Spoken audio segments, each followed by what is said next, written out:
Yo, what up mga Hi! idol? Mayong hapon niyong tanan. So karon mga idol, may announcement na natin nakadaog sa sapatos. Ipakitahan ang sapatos. O, kana, ipatarong. O, kana, Nike Dunk Low na siya mga idol. Oo. Pero sad to say, ang nakadaog mga idol is Dami account. dami account. Kaya ano, ni PM niya mga idol, iyahang account, walay friends, wala tanan. Pero ni-share siya o ni-comment.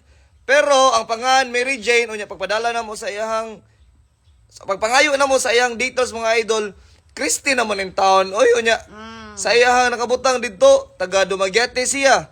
Unya, pagpangayo na mo sa details kay Quezon City naman ipada. So, dili mga idol, dili na mo yung hatag og dami Invalid. account mga idol. So, dapat legit account ra ang mo comment. So, Para mangita makadaog sa sapatos. Mangita na pod me og laing nga mahatagan na ni kanang real account na gyud ha. Alright, so dara ha. Tara ang pikas, ipakita sa ano. Alright, so nindot kayo ka color guys. So, Good luck! Padayon lang mo comment. So sige, mamili na po tayo sa comment section.